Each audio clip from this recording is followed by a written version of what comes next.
اللہ خبر دیتے ہیں اپنے تصرفات کی کہ مخلوق میں میرا حکم چلتا ہے اور میرے حکم کو کوئی ٹال نہیں سکتا ہے، اور میں جس کو ہدایت دوں اس کو کوئی گمراہ نہیں کر سکتا، اور جس کو میں گمراہ کروں کوئی ہدایت نہیں دے سکتا ہے۔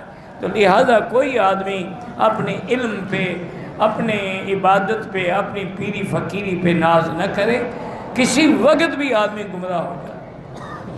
ایک تاریخ میں بڑا صحیح واقعہ لکھا ہے، ایک بزرگ تھے، بہت بڑے بزرگ تھے، سنعان ان کا نام تھا۔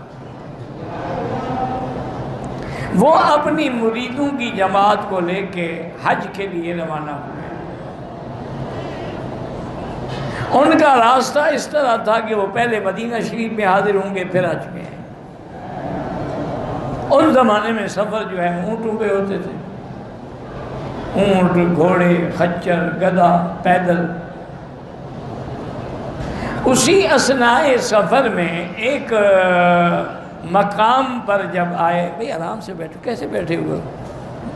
درس میں بیٹھے رہو، کڑ کے ایسے بیٹھے رہو، عجیب، نہیں بیٹھ سکتے پیچھے جا کے کرسی پہ بیٹھو۔ تو راستے میں ایک بستی پہ ان کا گزر ہوا، وہاں وہ تھک گئے تھے، انہوں نے کہا بھی ایک دو دن قیام کرتے ہیں۔ اللہ کی شان ہے کہ اس بزرگوں کی ایک نصرانی عورت پہ نظر پڑی، وہ اتنی خوبصورت تھی کہ آپ دیکھتے ہوئے ہی فتنے میں مبتلا۔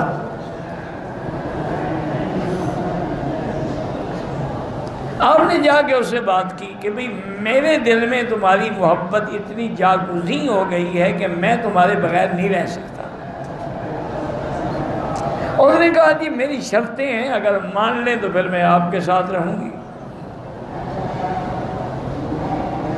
اور انہوں نے بتاؤ کیا شرط ہے؟ انہوں نے کہا ایک شرط تو یہ ہے کہ یہ جو ہماری عیسائیت کا صلیب ہے، زنار ہے، ایک تو گلے میں آپ یہ ڈالیں، دوسرا اللہ کے قرآن کی بے حرمتی کریں، تیسری شرط یہ ہے کہ شراب پینا شروع کریں، اور چوتھی شرط یہ ہے کہ میرے خنزیر جو ہے نا ان کو جنگل میں چرانے کے لیے لے جایا کریں۔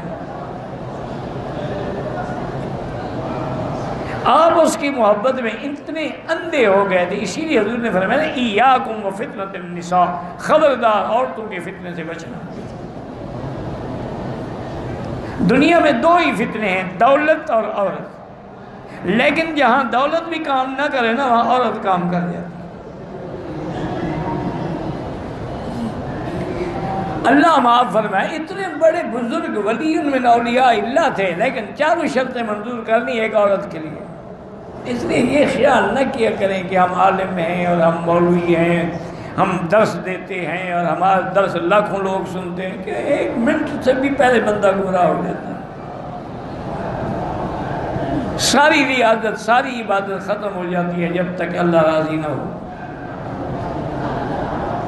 اب جب مریدوں نے دیکھا کہ حضرت کا یہ حال ہے، انہوں نے کہا اچھا جی السلام علیکم، ہمارا آپ کی آج کے بعد کوئی تعلق نہیں ہے، ہم تو جا رہے ہیں۔ میں نے کہا جاؤ جاؤ، میں تو اب نہیں جاتا۔ تو آپ شراب بھی پیتے، اس عورت کے جناب خنزیر بھی جنگل میں چراتے۔ صرف اتنا ہوا کہ قرآن کی بے حرمتی نہیں کی، لیکن باقی وہ زنار بھی گلے میں ڈالا، سلیب بھی گلے میں ڈالی۔ وہ سارے مرید جب مدینہ منورہ میں پہنچے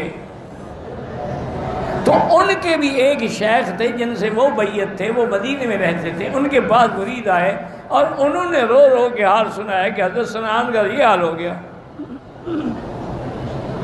انہوں نے کہا اللہ کے بندے تم بڑے عجیب ہو، اپنے پیر کو چھوڑ کے آگے۔ انہوں نے کہا جی کیا کرنے لگا، کیوں چھوڑ کے آگے؟ تم بھی وہیں اللہ کے آگے گر جاتے، گڑ گڑاتے، دعائیں کرتے، پڑے رہتے جب تک ہدایت نہ ملتی۔ تم نے کون سی اس سے وفا کی ہے؟ اب بھی سارے مدینہ پاک میں تم اس کے لیے دعائیں کرو۔ رو رو کے دعائیں کرتے رہے، رو رو کے دعائیں کرتے رہے۔ اللہ تبارک و تعالی نے ان کے دل میں یک دم پلٹا کھایا کہ میں کیا ہو گیا۔ انہوں نے شراب پھینکی، سلیب پھینکی، اس عورت سے کہا کہ بس میں نے توبہ کر لی ہے، میں نے اپنے دین پر واپس رجوع کر لیا ہے، آج کے بعد میرا تم سے کوئی تعلق نہیں۔ نے کہا مجھے بھی کلمہ پڑھاؤ، میں بھی تمہارے ساتھ چلوں۔ تو اس لیے علماء نے لکھا ہے کہ تم یہ نہ سمجھا کرو کہ یہ کون ہیں ملنے والے، کون ہیں مرید ہمارے، پتہ نہیں ان کی دعاؤں سے تم بچ جاؤ، ان میں سے کوئی بندہ تمہارے لیے دعا کر دے اور تمہارا کام ہو گیا۔ اس لیے ہمیشہ ڈرا کریں کہ ہدایت اور گمراہی اللہ کے ہاتھ میں ہے۔ اس لیے میرے آقا رحمت دو عالم فرماتے تھے کہ القلوب بین اصابع الرحمن، دل جو ہے وہ اللہ کی دو انگلیوں میں ہے، یقلبها کیف یشاء ویصرفها کیف یشاء، جدھر چاہے پھیر دیں، ہدایت کی طرف پھیر دیں یا گمراہی کی طرف پھیر دیں۔ کتنے بڑے بڑے گمراہ ہیں، تصویروں میں صرف کعبہ دیکھا ہدایت مل گئی۔ کتنے بڑے بڑے بھٹکے ہوئے لوگ ہیں، یہ جو منظر ہوتا ہے ہماری نماز کا اور حج کا اور رمضان کا، اس کو دیکھ کے انہوں نے کلمہ پڑھ لیا، حالانکہ نہ مکے آئے ہیں نہ مدینے آئے ہیں۔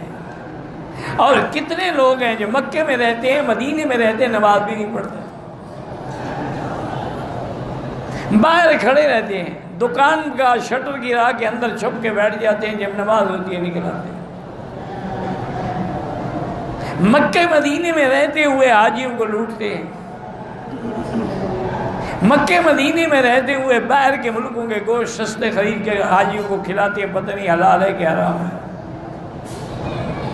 تو اس لیے اللہ سے ہر وقت ہدایت مانگا کریں کہ اللہ تبارک و تعالی ہمیں ہدایت دے، ہدایت میں رکھے اور ہدایت میں موت آئے، چونکہ اعمال ہے خاتمے پر، انما الاعمال بالخواتیم، دار مدار جو ہے عمل کی وہ خاتمے پر۔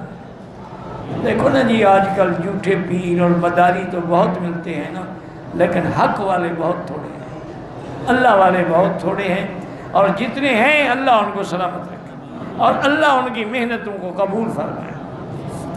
اس لیے اللہ نے فرمایا کہ دیکھو ہدایت میرے ہاتھ میں ہے،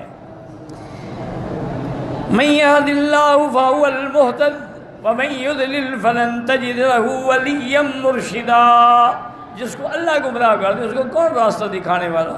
وَنَحْشُرُهُمْ يَوْمَ الْقِيَامَةِ عَلَى وُجُوهِهِمْ قال الإمام أحمد حدثنا ابن نمير قال اسماعيل النفيل قال سمعت أنس بن مالك رضي الله عنه يقول قيل يا رسول الله صلى الله عليه وسلم كيف يحشر الناس على وجوههم قال الذي يمشاهم على أرجلهم قادر على أن يمشيهم على وجوههم۔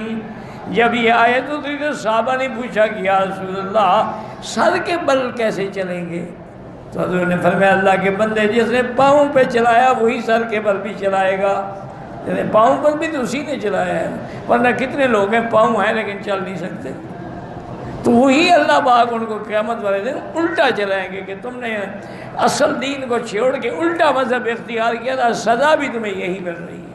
اور اس حال میں بھی الٹے چلائے جائیں گے اور اندھے بھی ہوں گے، بہرے بھی ہوں گے، گنگے بھی ہوں گے۔